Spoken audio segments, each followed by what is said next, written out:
Bueno, retomamos el asunto Venezuela. Hemos contactado esta mañana a Pedro Afonso del Pino, que es un importante abogado constitucionalista allá de la Universidad Central de Venezuela y obviamente alguien que está siguiendo paso a paso lo que ocurre en su país. Hemos conversado con Pedro Afonso en varias ocasiones a lo largo de este periodo ya extendido de una situación crítica para Venezuela y ahora en las últimas horas, pues en un punto de quiebre que no sabemos en dónde va a parar.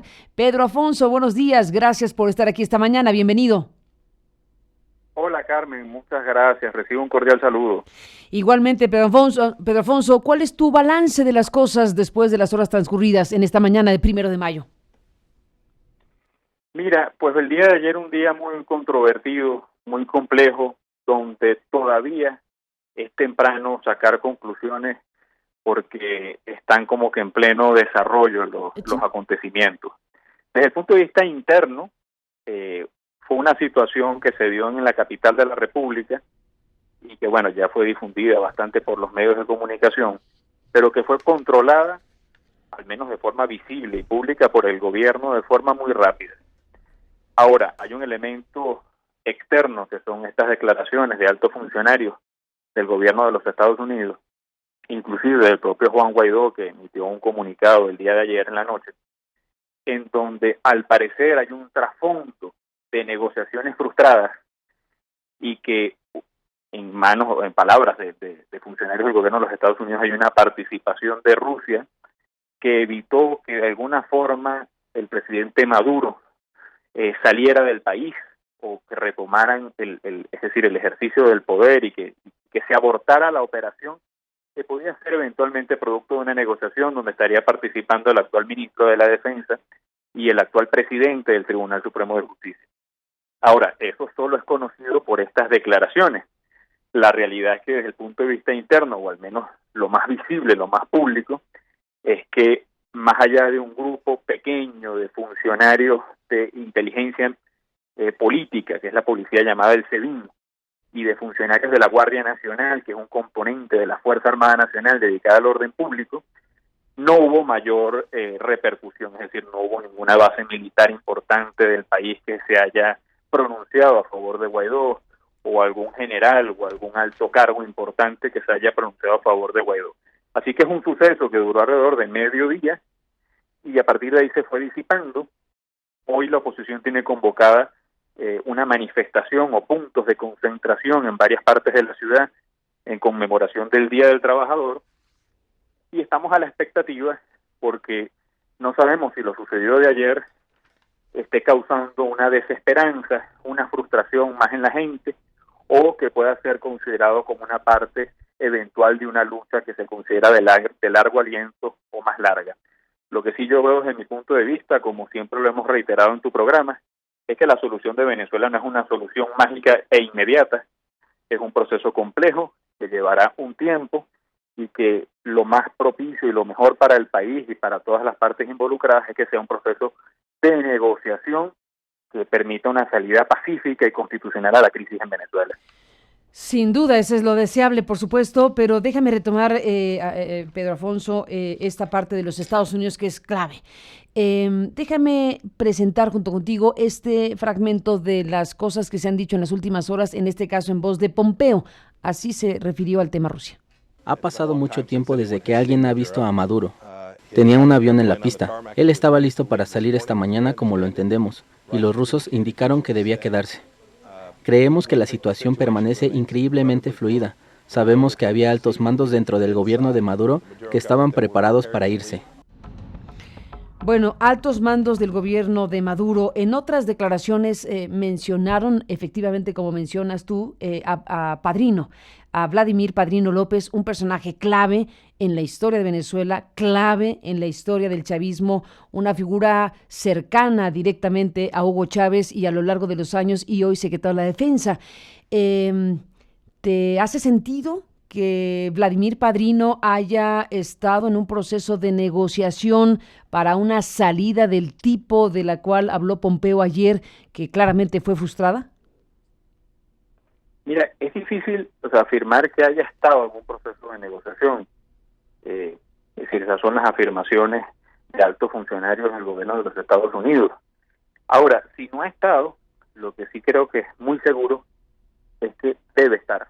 Es decir, eventualmente en cualquier proceso de negociación que se esté gestando en este momento o que se gestará en el plano inmediato o en el futuro, la figura de padrino es una figura importante, es el ministro de la Defensa, además es ministro de la Defensa no desde hace unos días, sino desde hace muchos años.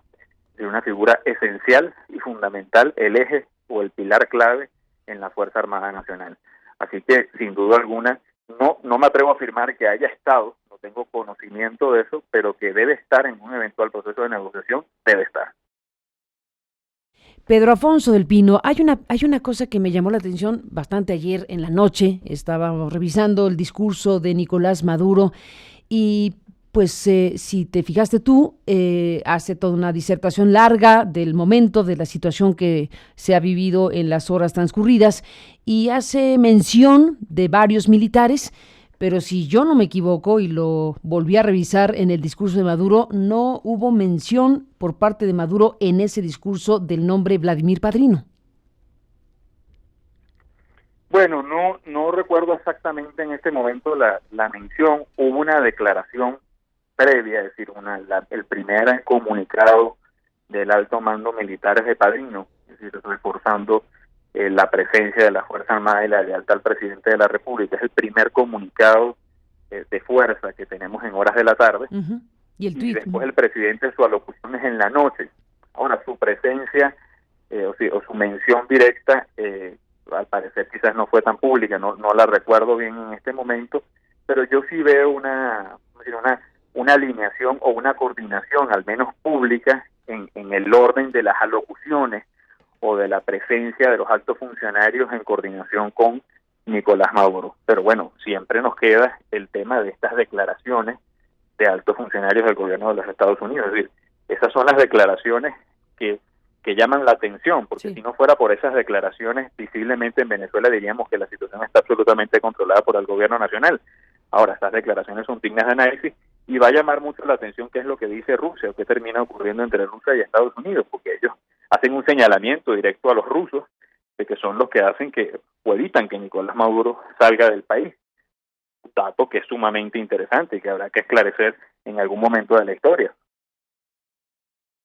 Sin duda, Pedro Afonso del Pino, ya decir nombres y apellidos como lo dijeron los funcionarios estadounidenses ayer de ese proceso de negociación claramente fallido ayer para efectos prácticos, bueno, pues es todo un tema. No han salido todavía, bueno, tendrán que salir a decir en algún momento si hay o no un proceso de negociación, lo sabremos, digamos, ¿no? Pero en estas últimas horas, pues este punto de quiebre evidentemente involucra a las dos potencias, a Rusia, que niega que haya intervenido para evitar que Nicolás Maduro saliera de Venezuela,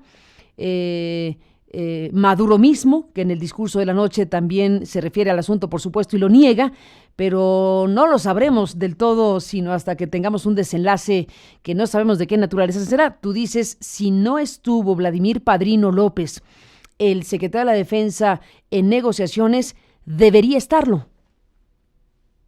Sí, porque es un personaje clave, fundamental en el desenlace político del país. Es la figura que ha ocupado el Ministerio de la Defensa durante largos años, figura de confianza de Hugo Chávez, es decir, es el sostén del aparato de la fuerza militar en el país, y sin ese elemento no hay transición posible en Venezuela. Es decir, no solo es la salida de Nicolás Maduro, es la transición política, es lo que viene después. Sin ese elemento no se puede dar ningún proceso político en Venezuela. Uh-huh. Entonces yo creo que ese elemento tiene que estar presente. Es obvio, es natural que los procesos de negociación, así como ha ocurrido en otras partes del mundo, no son públicos, son procesos complejos que se dan tras bastidores, y muchas veces uno sabe estas cosas o se entera después en el desenlace, en el final. Pero bueno, hacemos votos porque esos procesos se den, esos encuentros se den, y que la salida sea sin sufrimiento y sin violencia, porque la verdad es que el país está muy, muy agotado ya después de largos 20 años y en medio de la peor crisis económica que ha vivido el país en toda su historia. Sin duda, acabas de decir una cosa clave, bueno, todo lo que has dicho es clave, pero digamos en esta parte cuando dices sí hay procesos de negociación cuando hay crisis de esta naturaleza, y esos procesos de negociación suelen no ser públicos, por eso llama tanto la atención que le hayan puesto nombre y apellido los funcionarios estadounidenses. Déjame recuperar para esta charla lo que dijo Bolton precisamente sobre el tema de Padrino y los demás personajes. Figuras como el ministro de la Defensa venezolano, el presidente del Tribunal Supremo, Michael Moreno, y el comandante de la Guardia Nacional, Iván Hernández Dala, todos acordaron que Maduro debía irse. Deben poder actuar esta tarde o esta noche para ayudar a llevar a otras fuerzas militares al lado del presidente interino Juan Guaidó. Pues así lo dijo Pedro Afonso. Sí, pues ojalá esas declaraciones sirvan como mecanismo de presión para que eventualmente la negociación se concrete en resultados reales y que no sirvan más bien para alejar un proceso de negociación y que las partes involucradas más bien se acuartelen o se encierren frente al temor de la desconfianza. Entonces, bueno, todavía falta porque corra tiempo en el país, en las próximas horas, próximas semanas, a ver cómo puede avanzar este proceso. Pero como hemos dicho siempre desde el comienzo, el gobierno venezolano, a pesar de que no tiene popularidad, ejerce el gobierno. Y la oposición venezolana, a pesar de que tiene un amplio respaldo popular, no tiene los mecanismos de presión necesarios, al menos desde el punto de vista interno, para cambiar el gobierno de forma inmediata. Así que en ese sistema de pesos y contrapesos hay que acudir racionalmente a un proceso de negociación para buscar una salida política lo más pacífica, constitucional y que beneficie a la mayoría. ¿Cómo crees que jugará, Pedro, el concierto internacional, los países del Grupo de Lima, los acuerdos de Montevideo, Europa? ¿Cómo va a jugar esto en las próximas horas? Porque esto es clave. Mira, yo creo que tenemos un panorama de Estados Unidos y América Latina, Grupo de Lima, Estados Unidos, que han tenido una posición mucho más contundente, es decir, un llamado mucho más fuerte a que la Fuerza Armada o que los factores internos involucrados se puedan plegar a Juan Guaidó. Y también tenemos una posición que ha sido quizás un poco más moderada del lado europeo, en donde piden abiertamente un proceso de negociación, de mayor encuentro, e inclusive hemos visto reclamos de Estados Unidos a la Unión Europea de mayor presión, mayor sanciones. Yo creo que ese escenario va a continuar, es decir, van a incrementarse las presiones, pero van a existir en la mesa dos puntos de vista. El punto de vista de presionar aún mucho más, a ver si desde el punto de vista interno hay un quiebre, o abrir un proceso que sea un poquito más dilatado, más moderado de negociación y de acuerdo. Esas son las dos visiones desde el punto de vista internacional. Lo que sí es importante para los venezolanos es recordar que también cada país de la comunidad internacional tiene sus propios intereses, y recordemos que el tema venezolano se ha influido mucho en la política interna de muchos de estos países, inclusive ha sido factor decisivo en procesos electorales de su país. Así que no creer que la esperanza está depositada absolutamente en el factor internacional, sino que es una serie de ingredientes que ayudan o ayudarían a resolver la crisis política. Pero ninguno de los factores por sí solo, ni siquiera la comunidad internacional sola, es capaz de resolver el conflicto venezolano. Sin duda. Pedro Afonso del Pino, otro tema que también ha llamado la atención es el tema de los tweets. Los tweets prácticamente idénticos o muy coincidentes del presidente cubano y precisamente del ministro de Defensa de Venezuela. ¿Qué se dice ahí? ¿Qué se dice en Venezuela de esta coincidencia? Cuba, la defensa venezolana. Mira, bueno, la verdad que es como copy-paste, ¿no? Sí, copiar y pegar el mismo tweet básicamente, ¿no? No es sorpresa, es decir, en Venezuela ya tenemos largos años de una presencia cubana en muchas instituciones, es decir, no ya para el país, si tú me hubieras preguntado a la Venezuela de los años 90, en donde Cuba prácticamente hace unas décadas inclusive tuvo un intento de invasión a Venezuela, pero ya en estos años la presencia cubana y la similitud entre discursos u orientaciones no es sorpresiva desde el punto de vista interno. O sea, ya Venezuela de una u otra forma está acostumbrada a ver esta identidad y similitud entre las políticas o discursos. Déjame cerrar, Pedro Afonso, con algo que dijo Bolton y que sería, pues, creo yo, el peor de los escenarios. Desde luego, en términos de violencia, la confrontación interna de los venezolanos no la queremos nadie, pero también es un tema lo que vuelve a decir el gobierno estadounidense sobre todas las opciones a la mesa, cuando arroja esta idea de una posible intervención, de una sugerencia, por lo menos de una intervención desde los Estados Unidos, lo cual ya estamos hablando de otra cosa. Déjame recuperar a Bolton y regreso contigo y te pido que nos comentes. Esto claramente no es un golpe de Estado. Reconocemos a Juan Guaidó como el legítimo presidente interino de Venezuela. Y así como no es un golpe de Estado cuando el presidente de Estados Unidos da una orden al Departamento de Defensa, no es un golpe de Estado cuando Juan Guaidó intenta y toma el mando de los militares venezolanos.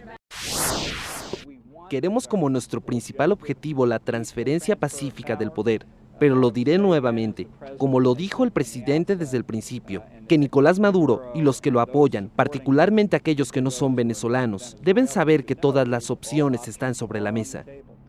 No seré más específico que eso. Bueno, ¿qué te dice Pedro Alfonso? Mira, esa opción obviamente es una opción muy alejada y muy negativa.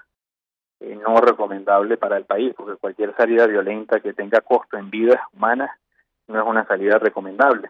Desde el punto de vista internacional creo que sería un rechazo absoluto, inclusive del Grupo de Lima, inmediatamente después del intento de ingresar la ayuda humanitaria por Cúcuta, que fue un momento, vamos a decir, de crisis muy sentida. Ese Grupo de Lima se reunió en Bogotá el día siguiente y emitió una declaración en cuyos últimos puntos aparece el compromiso de rechazar cualquier tipo de intervención armada en el país.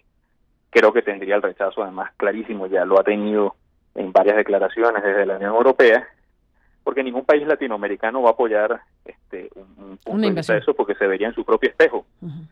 Y hemos tenido la dualidad de algunas declaraciones del gobierno americano, entre ellas muchas veces han dicho que esa opción, no, lo han dicho, o sea, no está prevista, no es el momento, pero a veces hay declaraciones de este tipo que parecieran indicar que hay unas medidas de mayor fuerza, aunque no lo dicen. Yo creo que de todo plano, desde el punto de vista de todos, inclusive del propio Estados Unidos, yo creo que es una opción que está descartada, muy alejada, muy conflictiva, muy compleja, y que sin duda alguna no resolvería el problema venezolano. Pues Pedro, estaremos en contacto si me lo permite. Solo déjame cerrar preguntándote cómo amanece Venezuela en sus medios de comunicación, qué pasa en la radio, qué pasa en la televisión, qué pasa en las calles. Bueno, la respuesta es muy sencilla. En los medios de comunicación no pasa nada. Por como usted sabe, ya es muy conocido que los medios tienen o censura o autocensura. Nada más existen medios digitales y algunas radios que dan que emiten comunicados y las redes sociales. De resto hay incertidumbre en las calles, no saber qué terminó de ocurrir ayer, qué va a ocurrir hoy. Hay una mezcla de desesperanza con frustración por lo ocurrido ayer. Faltaría ver en las próximas horas cómo se desarrolla esta manifestación convocada por la oposición y qué ocurre en los próximos días. Pero lamentablemente por los medios de comunicación tradicionales podemos encontrar poca información más allá de dibujos animados, programas de cocina y de entrevistas de farándula. De resto no hay mayor información. Vemos, Pedro, que sacaron del aire a CNN, bueno, ya había salido del aire CNN en español desde hace rato, la tiene bloqueada el régimen de Maduro, pero también CNN internacional, CNN en inglés, también fue bloqueada de las señales de cable. La BBC, la radio de Caracas, fueron también bajadas en su posibilidad de transmitir para Venezuela. Sí, emblemática fue una radio, que es una radio de mucha tradición en Venezuela, Radio Caracas Radio, donde hay algunos programas donde algunos políticos, inclusive diputados a la Asamblea Nacional, tienen algunos programas de radio interesantes, y ese canal, esa estación de radio muy emblemática, fue cerrada ayer por CONATEL, que es la instancia administrativa del Estado dedicada a estos temas. Así que bueno, otra pérdida que se, vamos a decir, engrosa la lista larga de medios de comunicación que han venido siendo cerrados. Veo aquí la convocatoria que hace Operación Libertad, que sería la manera en que la oposición venezolana ha bautizado esta situación y los puntos de salida. En este 1 de mayo hay una convocatoria para varios puntos de salida en lugares ya identificados, la salida frente a la Casa Sindical, luego vienen los puntos de salida de Aragua, de Anzoátegui, está Carabobo, está Cojedes, está Guárnico, en fin, tienen aquí ya toda una lista de puntos para que la gente se reúna y salga a manifestarse. ¿Qué expectativa hay sobre si podrá o no tener una expresión masiva o multitudinaria la oposición venezolana en contraste con lo que será la efeméride del 1 de mayo encabezada por Maduro? Bueno, el contraste siempre va a ser, y ya ha venido siendo desde hace varios años, muy brutal. Si el gobierno, para hacer una manifestación, una movilización, le cuesta mucho. Básicamente tiene que movilizar a la gente en autobuses, funcionarios públicos. La capacidad de movilización del gobierno en protestas ciudadanas es muy, pero muy limitada. Casi siempre buscan espacios cerrados, tomas cerradas. La oposición tiene una capacidad, pero muchísimo mayor de convocatoria de gente. Inclusive esa convocatoria que tú has leído es una convocatoria en cada estado de la República. Ahora, el tema está que esa convocatoria tenía un gran entusiasmo para el día de hoy, pero lo sucedido ayer, dependiendo de la lectura que hagan los ciudadanos, del estado emocional que tengan los ciudadanos hoy, va a depender esa manifestación si va a llenar los espacios como se esperaba o va a ser una manifestación modesta. En todo caso, bajo todo escenario, siempre va a ser una manifestación mucho mayor al gobierno, pero no sabemos si va a reunir las expectativas esperadas por la oposición, como ha ocurrido en otras fechas importantes donde pues estamos hablando de muchísimas personas que puedan llenar avenidas o autopistas de Caracas. No sé si en esta oportunidad, debido a lo ocurrido ayer, eso se pueda repetir. Pues falta poco para saberlo, Pedro. Te aprecio mucho que estés aquí para comentarlo y sigamos en contacto si me lo permites. Muy buenos días y un abrazo. Buenos días, Carmen. Muchas gracias. Igualmente, gracias al abogado constitucionalista Pedro Afonso del Pino en este análisis de